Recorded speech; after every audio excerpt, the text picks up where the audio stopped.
We will find ourselves in Genesis, continuing the story of Abraham and Isaac. We'll be in Genesis chapter 25 this morning. We're going to jump a section, and for those of you that have been following along, we want to kind of give you the progress of the story. Last week we looked at how as Abraham was nearing the end of his life, he knew that in order for the promise of God to be fulfilled, that his son Isaac needed a wife. There weren't any descendants yet.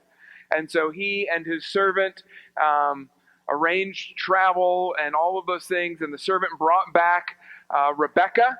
And if you're interested more in that story, you're welcome to find that. We save those, archive all of those sermons on YouTube and on our website, and so you're welcome to do that. But at the beginning of chapter 25, once this has happened, Abraham passes away, and his descendant, right, Isaac, arranges that he would be buried in the same cave with his wife Sarah. And so this land that he had purchased so that Sarah could be buried is now the spot where he is buried, and it is the land of promise, and the beginnings, the roots of it are taking form, and we're beginning to see how God is going to fulfill these huge, massive promises that he has made to Abraham and Sarah. As we find ourselves, though, in chapter 25, right about verse 19, we're going to see what comes next, right? Because Isaac has married Rebekah. She's come home. They were married quickly, right? She becomes the mother of what is going to become the nation of Israel. And this morning, we're going to sort of tell our story, and then we're going to ask ourselves some questions. But let's start at the story. Let's read it together. Chapter 25, verse 19. These are the generations of Isaac, Abraham's son. Abraham fathered Isaac, and Isaac was 40 years old when he took Rebekah, the daughter of Bethuel, the Aramean, of Paddan Aram, the sister of Laban, the Aramean, to be his wife. And Isaac prayed to the Lord for his wife because she was barren. Now, for those that don't know, that means she couldn't have children. And the Lord granted his prayer, and Rebekah, his wife, conceived. And the children struggled together within her, and she said, "If it is thus, why is this happening to me?" So she went to inquire of the Lord, and the Lord said to her, "Two nations are in your womb, and two peoples from within you shall be divided. The one shall be stronger than the other, the older shall serve the younger." And when her days to give birth were completed, behold, there were twins in her womb. The first came out red, all his body like a hairy cloak. So they called his name Esau. And afterward his brother came out with his hand holding Esau's heel, so his name was called Jacob. Isaac was 60 years old when she bore them, and when the boys grew up, Esau was a skillful hunter, a man of the field, while Jacob was a quiet man, dwelling in tents. And Isaac loved Esau because he ate of his game, but Rebekah loved Jacob. Now once, when Jacob was cooking stew, Esau came in from the field, and he was exhausted. And Esau said to Jacob, "Let me eat some of that red stew, for I am exhausted." And therefore his name was called Edom. Jacob said, "Sell me your birthright now." And Esau said, "I'm about to die. Of what use is a birthright to me?" And Jacob said, "Swear to me now." So he swore to him and sold his birthright to Jacob. And then Jacob gave Esau bread and lentil stew, and he ate and drank and rose and went his way. And thus Esau despised his birthright. Well, let's talk through that story. What is happening here? Right? Because it seems like here's a woman who wasn't pregnant, and her husband prayed for her, and now she has twins, and they squabble, right? What's happening? Before we dive into that, though, I want us to think about something, especially maybe some of the younger folks, the kids who are in the room. Think with me for a second. See, sometimes when we think about the Bible stories, it feels like things just work out. Last week's story, right? Abraham is coming to the end, and he says, "Boy, I need a wife for my son." And so he sends his servant, and the servant says, God, I'm going to pray that you would bless me and that you would allow me to find this wife that my master has sent me to find. And at every step, it just works out. Right? He comes to the well and he asks the young woman, and she happens to be beautiful, right? And she gives him the drink, and she doesn't just stop at the drink, but she feeds all of the camels and the hours of work that would, and then they go to the house, and right? I mean, it's just like every step, it's like a fairy tale, and it all works out.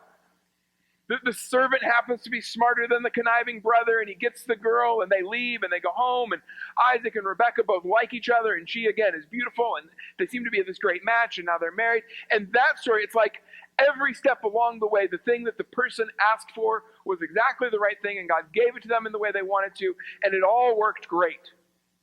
And sometimes, right, that's what we think.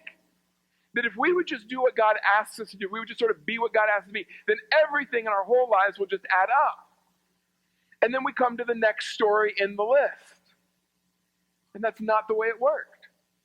Right? They've come home, and now for 20 years, because God has promised that there would be descendants, Isaac and Rebekah have been trying and trying and trying and trying.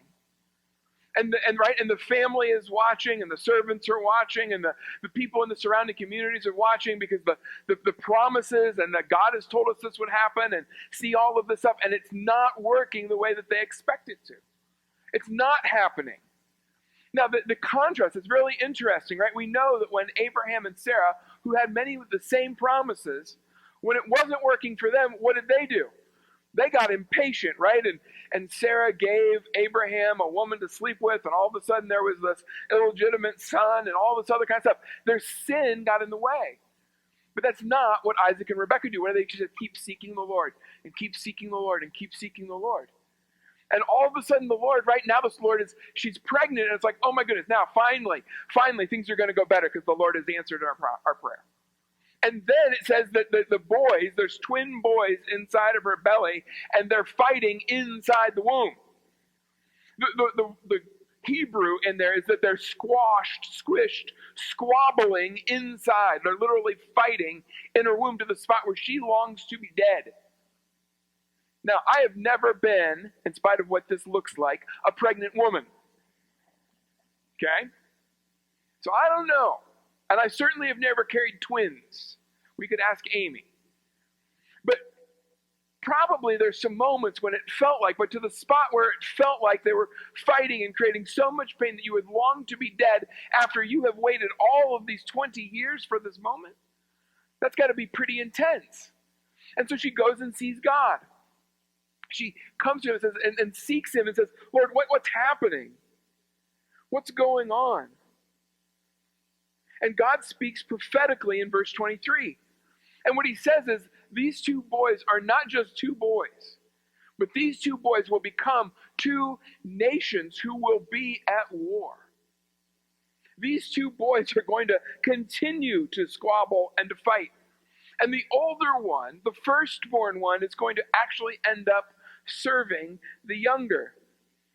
Now, that culture, we've talked about this before, but in this day and age, what would take place is the firstborn son would hold all of the rights of inheritance. It's what kept family wealth together. It's what allowed them that his responsibility was to care for everybody else, his aging parents and his siblings and their spouses and their kids, right? That was the way this sort of stuff and land and wealth was passed down. And so for God to make this prediction, this prophetic prediction that the older one was ultimately going to be was going to serve the younger one, was an unexpected thing. And what we're seeing is that God has a will and a plan. He's sovereign. He has a plan, and he is determining history, and he's got a way that things are going to work out, and it is going to be accomplished. And then we're about to see how it gets accomplished. But verse 24, it says she gives birth, right? Let's keep talking through our story so we know what's happening. And it says that the firstborn, the first one that comes out, his name is Esau, and that he's a red-headed guy, that he's very hairy, and so they call him Esau. And his character, right? There's some words in here that all of a sudden it's not just about this baby, but it's revealing to us the kind of character that Esau is going to have. And Jacob arrives, and it says that he was coming out holding on to his brother's heel. He's literally a heel grabber. He's a grasper. He's going to pull at his brother. And he's trying to catch up with him, and he's a ruthless fighter. And that the fight that began in the womb, right? We talked about this a little bit last week for those of you who were here, right? But we talked about it in sort of a positive way, the indication that they're image bearers and that there's value. But here the Lord is saying this fight that began in the womb is going to continue for the rest of their lives. And these brothers are very different sorts of guys, right? And I grew up there's 4 kids in my family. I've got an older brother and 2 younger sisters, and we are all 4 of us pretty different. I've got 5 of my own kids, and while there is some similarities, there's some very distinct personalities as you watch them. And some of those personalities did not just show up when they were like 18. I've only got one that's 18, right? Personalities start showing up when they're like days old. We've got kids who didn't want to sleep when they were a week old, and they are still the kids who sometimes have a hard time sleeping. We had kids who were, right, they were prone to certain personality traits and stubbornness and compliance and all kinds of stuff. And we still see that going on. And that's certainly what was happening here with Esau and Jacob. Esau, the red one, he's outdoorsy, he becomes a hunter, right? He's his dad's favorite. The dad loves to eat, right, because he's a hunter, and so he keeps bringing in this food, this meat, this game, and the dad loves him. But Jacob is the opposite in many ways. It says that he's a quiet man, that he dwells in the tents, and that he's, right, there's a sort of like bookish, quiet guy who's sort of much easier maybe to get along with, it feels like, and he's a mama's boy. There's no other real way to say it.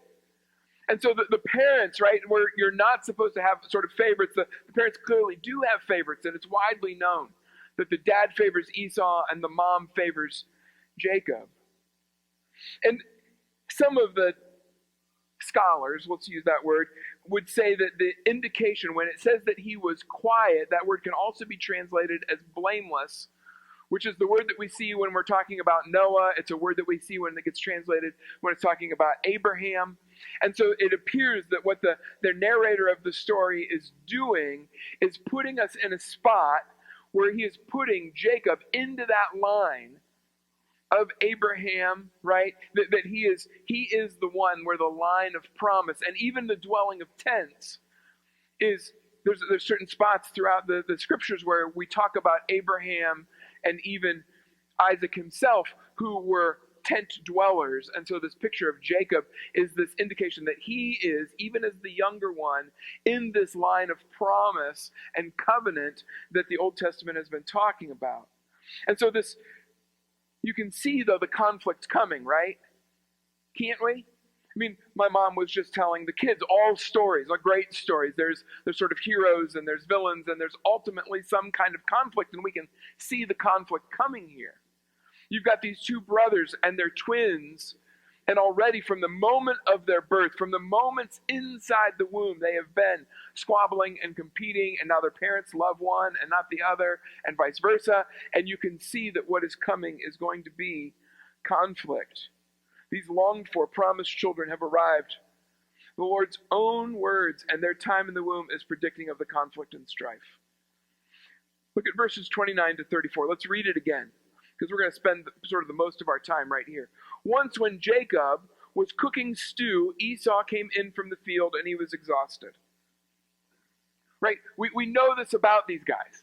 Jacob is sort of the guy, he's a little bit more of a homebody. He's been hanging out with his mom, so probably hanging out, again, more of a mama's boy, kind of probably in the kitchen, kind of knew how that stuff would go. And so here he is, he's been cooking the stew. His brother's been out, probably hunting or working or doing something. He says he shows up exhausted. This is not an accident. Jacob, there's some indications in the text that Jacob was waiting for his brother. He knew He has plotted this and planned this. He knew his brother, right? He's probably prepared his favorite thing so that it smells. And so even as his brother is exhausted, tired, hungry, right, shows up, walks into the clearing, and here's his brother. He's got this meal all set out. And he's trapped him. And Esau has walked in, sprung the trap, and watch what happens. Esau says to Jacob, "Let me eat some of that red stew, for I am exhausted."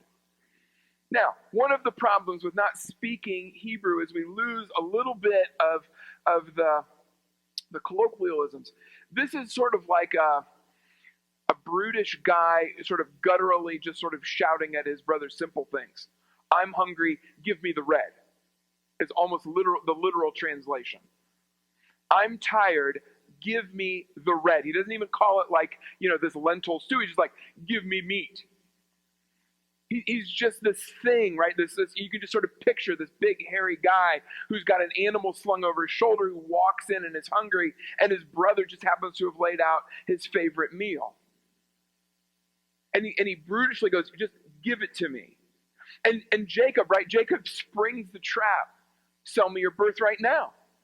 Let's not wait. We're not going to negotiate. We're not going to, you've got a moment now, brother. I'm going to eat this myself. I know you're really hungry and tired and about to die from starvation, but I'm going to eat it unless you do this for me now." Esau says, "I'm about to die." Now that's a little dramatic. You kind of get some sense of Esau's personality, right? Don't we know those people? They're hungry and they're tired, and maybe they've been working hard, and they've been, maybe they were at football practice, or they were, whatever, they've been out doing this thing, and they walk into the room like, "I'm about to die." It's like he's still a 14-year-old boy who just doesn't I'm going to die. What good is my birthright? Think about this. Abraham is one of the wealthiest people in the world in this day. Flocks, servants, tents, camels, all he's passed this down to Isaac. Isaac has multiplied this stuff, right? That's what the birthright meant. And he went, I don't need that. I need that bowl of soup right now in this moment. Tells you something of his character. "I'm about to die. Of what use is a birthright to me?" And Jacob says, "Swear to me now." Again, he's not going to give him a moment. He doesn't want to let him back out. He's not going to let him get half of it and figure out and wake up. So he swore to him, and he sold his birthright to Jacob. And then Jacob gives Esau the bread and the lentil stew, and he ate and drank and rose and went his way. And in those four verbs, think about that. Think about what's summed up in that sentence. He ate it and drank and rose and went his way, and history was changed. Just that fast. Esau has walked into the clearing, ate, drank, rose, and gone away, and history has changed. Jacob gives him the stew and some bread. Now, here's the thing. Many of us have heard this story from the time that we were little, when we would have sat around someone's grandma listening to kids' stories, and we've heard this story over and over. And I don't know about you, but for me, I always grew up identifying with one of these two people, because most of us can sort of identify with one of those two people. Some of us are more sort of doers, right? We're eager, and we're going to go. We're going to grab gusto. We know what we want. We're Esau's.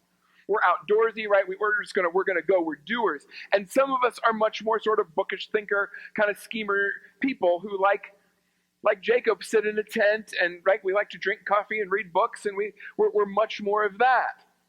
And we identify with one or the other.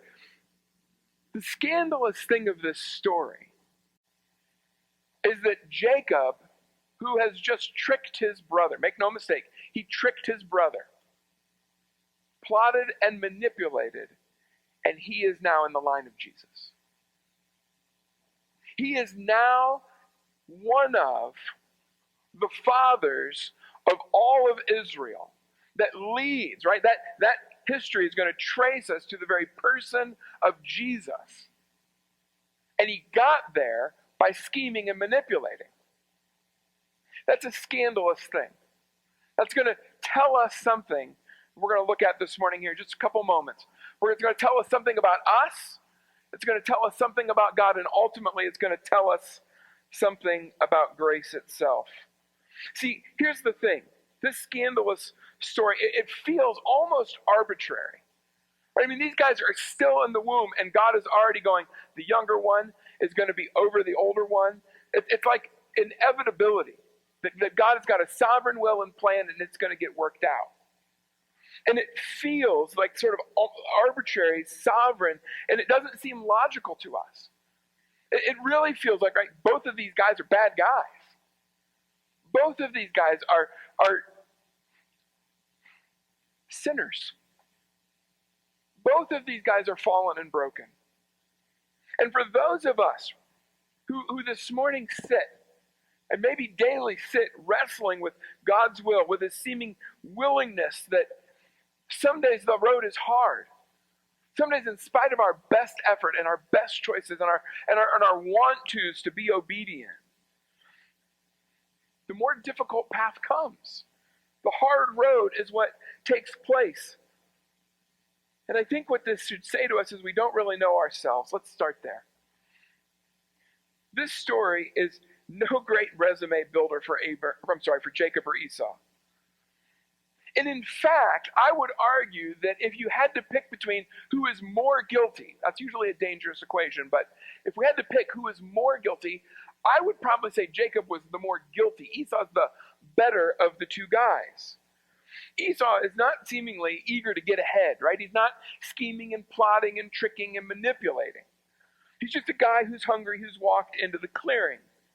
In fact, if you jump ahead a little bit, this conflict with these brothers is going to go on. We'll talk about more of that in these coming weeks. But there's going to come a moment when Jacob is afraid of his brother and is trying to return home. And he's afraid because he sees that his brother and his army have come out to confront him. And he's afraid because he does not have the ability to defeat his brother in battle. And what happens is Esau and Jacob come together, and Esau treats him with kindness and generosity and forgiveness. Esau is, by most accounts, probably the better guy. Probably certainly more likable. But he's also foolish. He's his own worst enemy. He trades something invaluable. Right? I mean, you almost couldn't quantify the value of the thing that he had, and he trades it for a bowl of stew. He wastes the gifts of God. He was gifted. He is passionate and powerful and skilled. But he's also impatient and impulsive and unwilling to delay his gratification. He values the tangible thing over the intangible. Esau was a shallow man. He was governed by his feelings. He's going through life grabbing all that he can. And eventually he's going to live with deep regret. There's going to come a moment when he's going to look back at this and recognize that what his impulsivity has done, he can't undo. No amount of regret, no amount of I wish I could take that back, can undo his hasty decision. And Jacob, cool and calculating.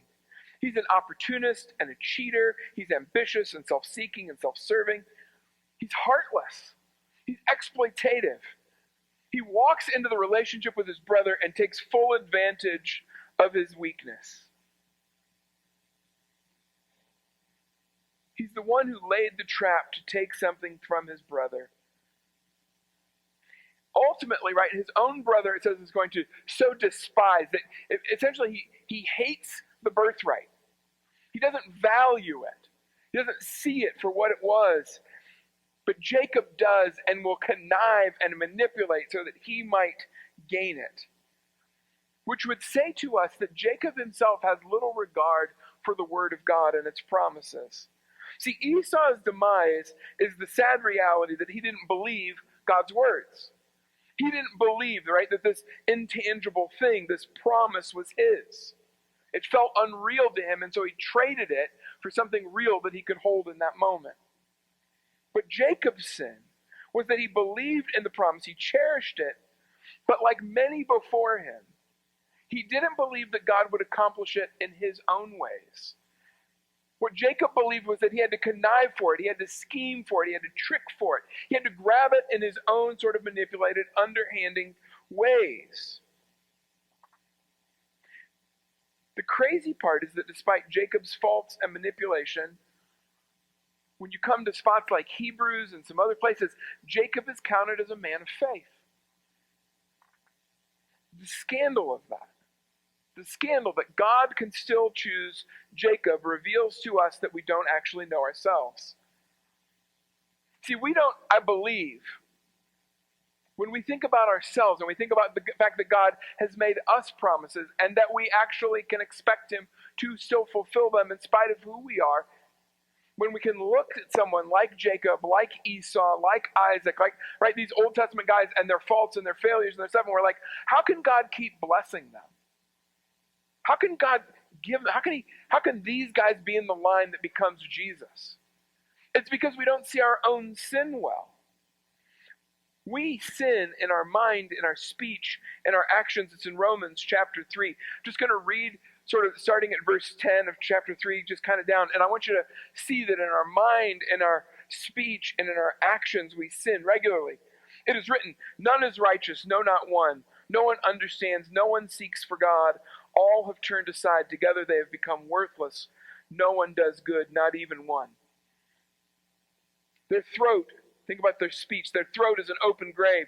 They use their tongues to deceive. The venom of asps is under their lips. Their mouth is full of curses and bitterness. Their actions, their feet are swift to shed blood. In their paths are ruin and misery, and the way of peace they have not known. See, here's the reality. We, like Jacob and Esau, are doomed in our own sin. Our status is as enemies of God. See, we tend to think of our stuff sort of like, depending on which brother you identify with.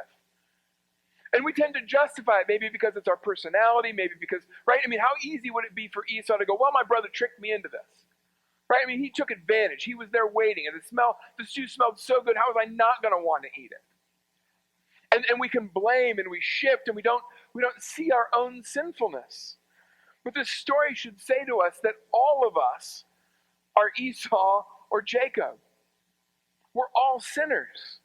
Our status is enemies of God. We can't be good on our own. We're impulsive and broken. Schemers who are trying to get God's best by hook and crook.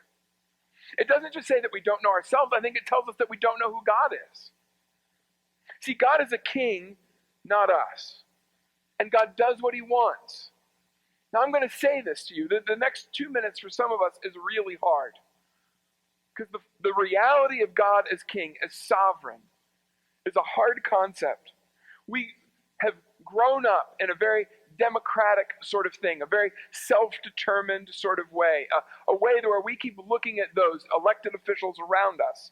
And whether we are on one party or the other, we all think they're all idiots. We look at them, and ultimately what we believe is we have the right to choose somebody different if we don't like who they are. Right? And so we plot and scheme ourselves, right? And we run elections and we do all this stuff because we believe that it's our responsibility to choose who is going to lead us, who's going to make our decisions for us, who's going to decide how much taxes we pay. That's not how this works. God's the king, and you don't get to vote. Daniel 4:35, all the inhabitants of the earth are accounted as nothing, as he does, this is as God does, according to his will among the hosts of heaven and among the inhabitants of the earth. And none can stay his hand or say to him, what have you done? Daniel says, there is nobody who gets to look at God and go, you're wrong, we've got to do it a different way. God's just the king. He's not bound by us. He isn't taking votes or running for office. He doesn't ask us about what our culture thinks love should look like, right? There's a lot of conversation about what love should look like and who gets to define it and who it gets to be between and what, right? You don't get to make the decision, God does. He isn't bound by our human knowledge and perspective. He isn't asking us what good is or what bad is or what makes someone feel something. And he is definitely not submitting to our idolatrous ideas of what he should or shouldn't do. I warned you, this is not going to be comfortable. He is love. He is justice. He is righteous and he is good. He is the definition and the standard. We want to keep coming to him and going, you don't measure up to our standard, to what we've thought, or what our culture thoughts, or what our friends think, or what that movie I watched thought, right? He is the standard. He's not subject to our ever-changing notions of right and wrong and black and white and gray. He has said that humanity is sinful and broken and condemned. That was his determination. The one who is righteous, the one who is holy, the one who is just has looked at mankind and said, you fall short of the glory.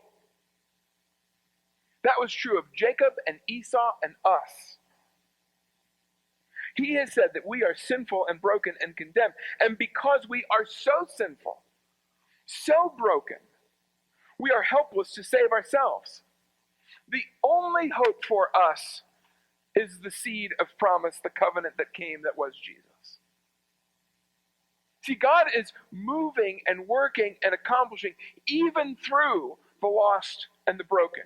He was doing that then through Jacob and Esau and Isaac and Rebekah and Abraham and Sarah and Noah and the flood and Adam and Eve. And friends, he is doing it now. He is accomplishing the redemption of people through people like you and I. Not because we aren't broken, we are. But in the midst of our brokenness, he is still accomplishing his purpose.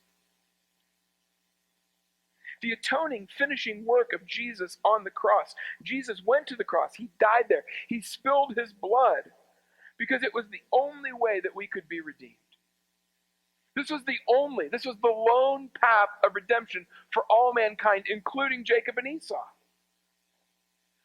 Because Jesus lovingly suffered and paid the price for our sin, he is now free. Right? He isn't just love and justice and mercy and right? He isn't just those things, the definition, the standard of those. If he is the one whose promise has brought us Jesus, whose death on the cross is the only means of redemption, guess what he gets to be? He gets to be the one who dispenses grace as he chooses. He gets to be the one who determines who gets it. He gets to be the one who says, I choose you. We don't just not know ourselves, I think we don't know God. And I think in many ways we don't know grace. Because again, as much as this story might feel like scandal, that God can use and redeem these scoundrels, that Jacob is not just used, but in the line of promise, not just redeemed, but one in the Father's line that gets us all the way to Jesus. It's because we don't understand grace. See, grace that is earned isn't grace. Grace because someone is worthy isn't grace. Grace goes to the undeserving. Grace comes at God's discretion, not at our directives, not at our desires, not at our decisions. And so grace is there for you. See, sometimes, right, we come, and the reason that we so want to defend and go, it's not my fault, it was their fault, my mom did this to me, my brother did this to me, my uncle did that to me, my boss did this to me, I've got this kind of a wife, if you knew my kids, right? And we justify all of our scheming and plotting and sin.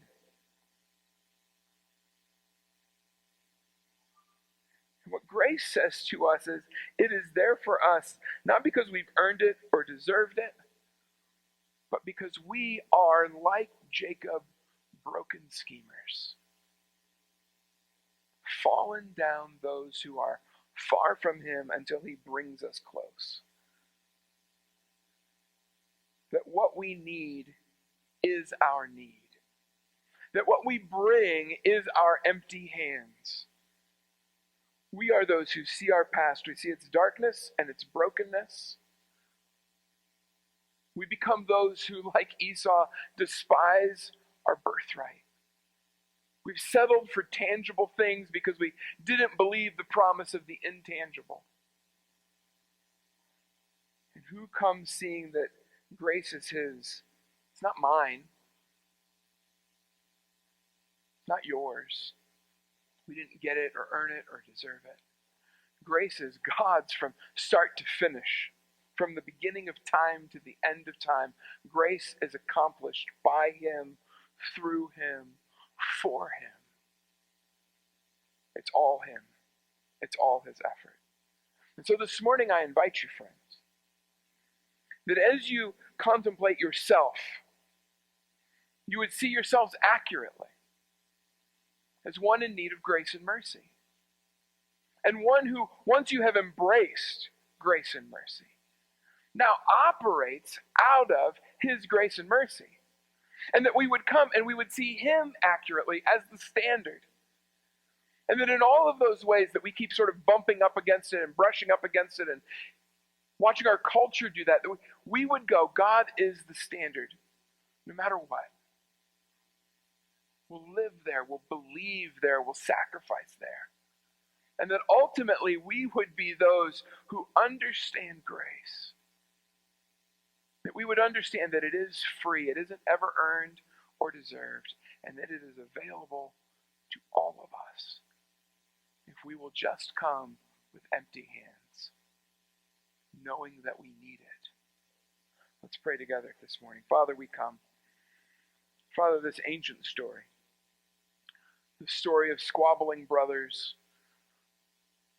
of parents who've picked and chosen, of sacrificing intangible things for tangible things, of choosing poorly. Father, I pray that for us in this room,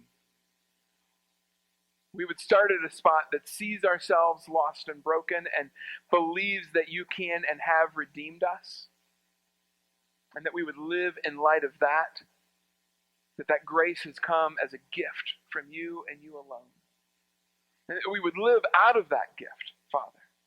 That we would be able to extend mercy and grace to the people around us, because as much as we couldn't earn it or deserve it, neither can they. And as much as we have received it, we become those who can give it away. Father, we love you. I'm thankful for grace. I'm thankful for mercy. I'm thankful that you are the very definition of holiness and love. May our lives, may our individual selves, may our families, may this church be passionately committed to telling people about the beauty and the majesty of your grace.